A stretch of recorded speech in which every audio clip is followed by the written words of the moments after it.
सबसे पहले मैं जागरण फाउंडेशन का, जागरण समूह का और जागरण जोश का आभार व्यक्त करना चाहता हूं कि इतनी एलीट, इतनी एस्टीम्ड, इतनी एनलाइटेंड गैदरिंग के बीच में जागरण जोश के इस 5वें संस्करण के उद्घाटन सत्र में उन्होंने मुझे अपने बीच आमंत्रित किया। जागरण का, मेरा, जागरण समूह का और विश्व की सबसे बड़ी राजनीतिक दल के नाते भारतीय जनता पार्टी का लोकतंत्र के सजग प्रहरी के रूप में, सामाजिक सरोकारों को धरातल पे उतारने वाले आवाज के रूप में हम राजनीतिक क्षेत्र में और आप सामाजिक और अन्य क्षेत्रों में हमारा एक पुराना, मैं आपसे अनुरोध करता हूं एक बार तालियों से स्वागत करें रमेश निशंक जी का।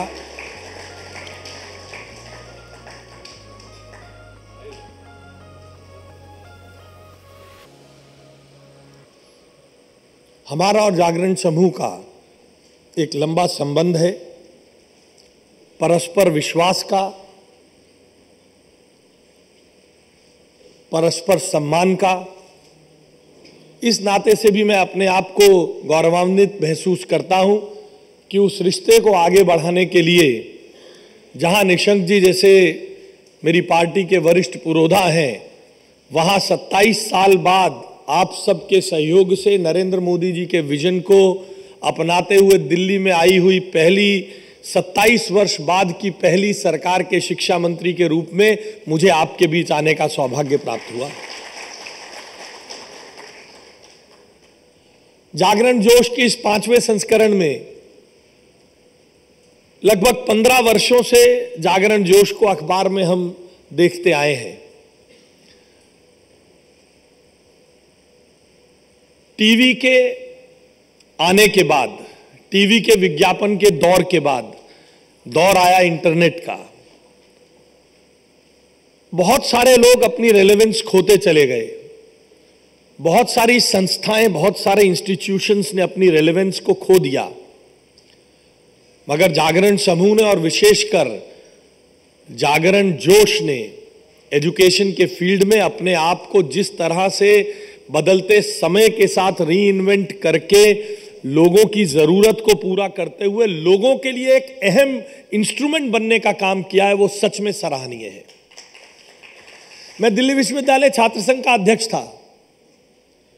वो दौर था जब हर कॉलेज से अलग अलग फॉर्म हम इकट्ठा किया करते थे। फिर एक दौर आया कॉमन एडमिशन फॉर्म के लिए, हमने भूख हड़ताल की, एक कॉमन एडमिशन फॉर्म आया। वो एडमिशन फॉर्म लगभग हर कॉलेज में इस्तेमाल होने लगा।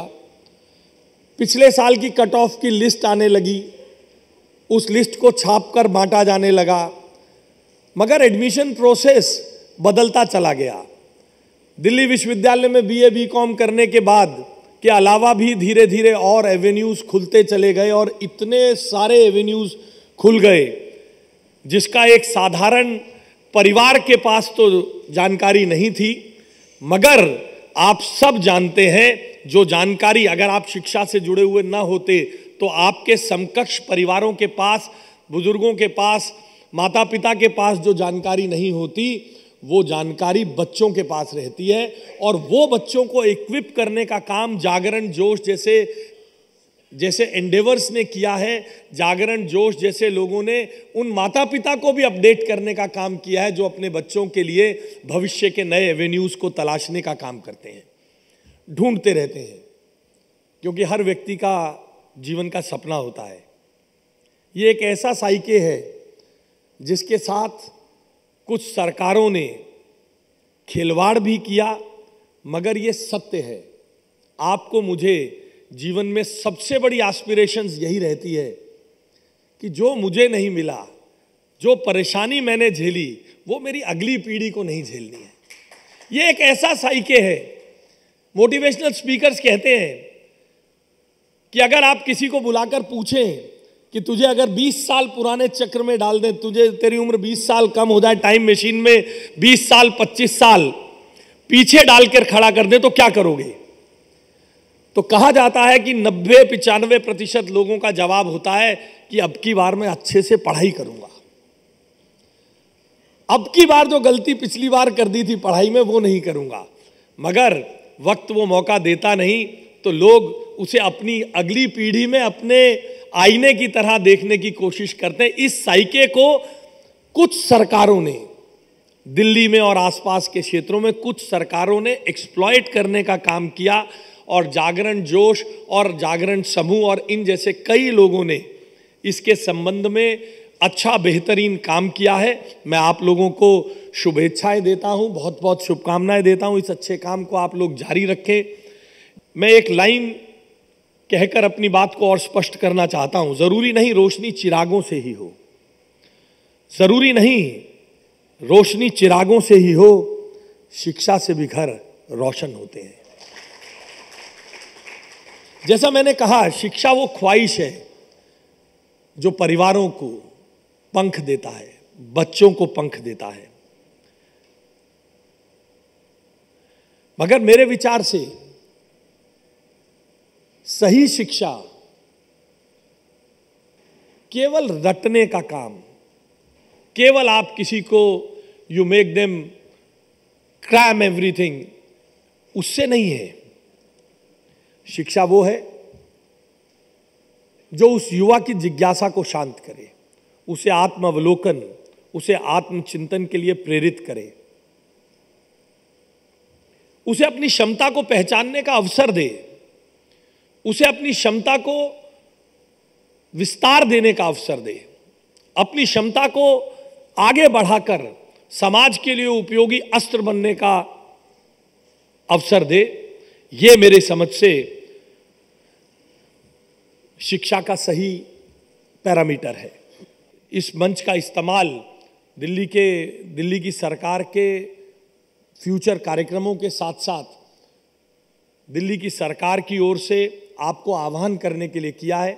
मैं उम्मीद करता हूं जागरण जोश की इस पूरे सत्र की लर्निंग से, जो टेक्निकल एजुकेशन, हमारे टेक्निकल यूनिवर्सिटी के वाइस चांसलर भी यहाँ उपस्थित हैं, इस यूनिवर्सिटी को भी नए पैमाने के तौर पर दिल्ली की सरकार आगे लेकर जाएगी। आप सबकी इस डेलिब्रेशंस के बाद जो भी कुछ अच्छा निकलेगा वो दिल्ली के स्कूली शिक्षा में आप लोगों के कंट्रीब्यूशन के रूप में हमसे शेयर हो। हम उसके लिए बहुत आतुर हैं, आपके साथ खुले बाहों से आपके इस लर्निंग को आत्मसात करने के लिए। मुझे यहाँ बुलाकर मुझे दिल्ली की सरकार के आगामी इनिशिएटिव्स के बारे में आपसे रूबरू कराने का अवसर देने के लिए मैं जागरण जोश का, जागरण समूह का बहुत आभार व्यक्त करता हूँ।